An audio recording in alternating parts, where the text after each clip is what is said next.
কি দিব বন্ধু, কিবা দিব আমি, যে ধন ধর্মানে দেবো সেই ধন আমি। দেখবেন আমাদের এই ভারতবর্ষের মেয়েরা ঠাকুরের কাছে মানসিক করে সবাই, আমার ছেলেদের যদি ভালো জায়গায় চাকরি হয় তোমাকে এই জিনিস দেবো, আমার মেয়েটির যদি ভালো জায়গায় বিয়ে হয় তবে এই জিনিস দেবো, আর যদি না হয় পাওয়ার আশা করে না। মানে এখনকার দিনের মায়েরা ধরে নিয়েছে পৃথিবীর মধ্যে সব থেকে বড় ঘুষখোর হচ্ছে ঠাকুর। এবারে ঘুষ ছাড়া কোনো কাজ করে না, ঘুষ দিলে করবে নাহলে করবে না, এটা সবাই ধরে নিয়েছে। কিন্তু আমাদের এই কলিকালের ভক্তরা কথা আরো চালা, কলিকালের ভক্তরা আরো চালা, ভগবানের চেয়েও বেশি চালাক ভক্ত, বুঝলেন? এক ব্যক্তির একটা রোগ হয়েছে, বুঝলেন? এখন সাউথ ইন্ডিয়া পর্যন্ত গেছে, রোগ কিছুদিন ভালো হয়নি। যখন কিছুদিন ভালো হলো না, ভাবলো আমাদের গ্রামে একটা শিব মন্দির আছে, যাই ভোলানাথের কাছে কাজ করি। সোজাসুজি ভোলানাথের কাছে গিয়ে লম্বা লম্বা শুয়ে ঠাকুরকে বলতে, হে ঠাকুর আমার কিচ্ছু নেই, সব শেষ, আমার যা রোগ হয়েছে ডাক্তারে অনেক টাকা, সব টাকা শেষ হয়ে গেল, কিচ্ছু নেই।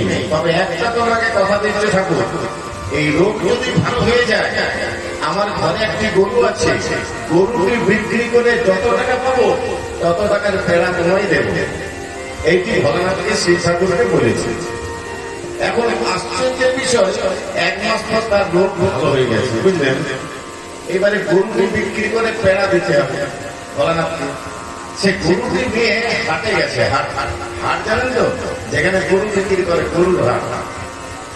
আর তার ঘরে একটি বেড়াল ছিল, বেড়ালটিকে সঙ্গে নিয়ে গেছে, আর একটি কাগজে লিখেছে বেড়ালটির দাম ৯,৯৯৫ টাকা আর গরুটির দাম ৫ টাকা।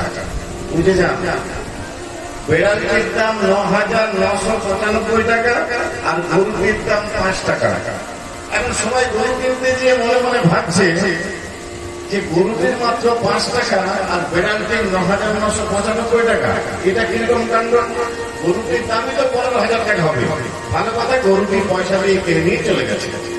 এখন এই ভক্ত জোগাড়িকা করে থেকে ৫ টাকার একটি পেড়া কিনে সোজা শিব মন্দিরে চলে গেছে। এখন শিব মন্দিরে গিয়ে ভগবানকে ৫ টাকার পেড়াতে দিয়েছি, বলছে বাবা তোমাকে তো কথা দিয়েছিলাম গরুটা বিক্রি করে যত টাকা হবে তোমায় দেবো। হ্যাঁ, তো ৫ টাকার পেড়া হয়েছে, গরুটি ৫ টাকা দাম ছিল, তো ৫ টাকার গরুটি বিক্রি করে তোমাকে একটি পেড়া এনে যাবে। চিন্তা করো, মানে ভক্ত কত করে চালাক লেগেছে, গরুটি ৫ টাকা বিক্রি করেছে। তো এই যে দিলাম, অনেকে দেখবেন ঠাকুরের কাছে মানসিক করে, ভালো জায়গায় বিয়ে হলে এই দেবো, ভালো জায়গায় চাকরি হলে এই দেবো। ধরুন ছেলে সেই চাকরি হয়ে গেল, মেয়েটার বিয়ে হয়ে গেল, এবার ঠাকুরকে আপনি মানসিক দিচ্ছেন,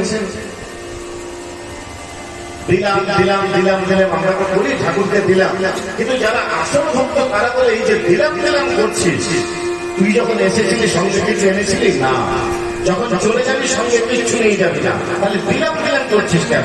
তবু যারা দিলাম দিলাম করে, এমন ভক্তদের কথা শুনে যারা আসল ভক্ত তারা কি বলে জানেন?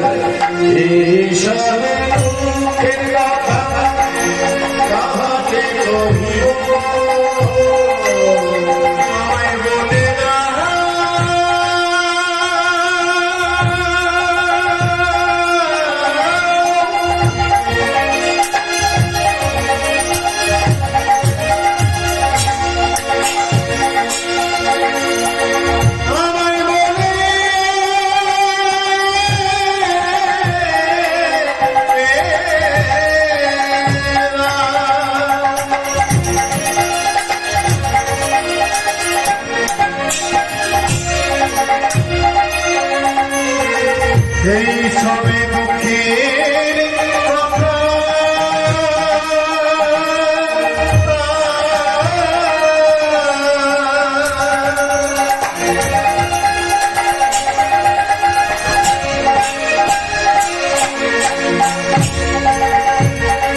আমি করে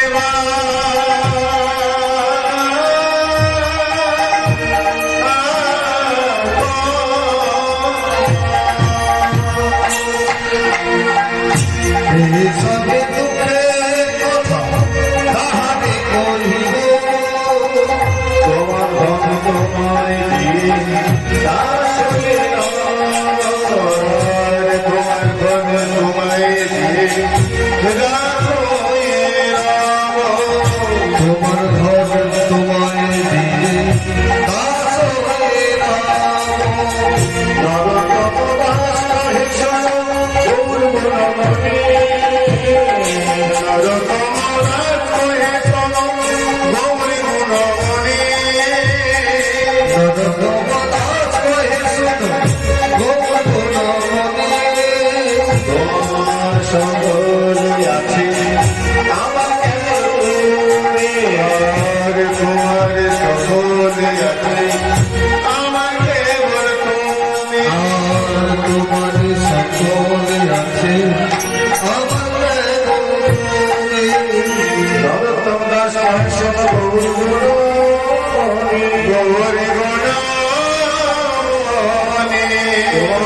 সকলই আছে আমার কেবল তুমি আমার কেবল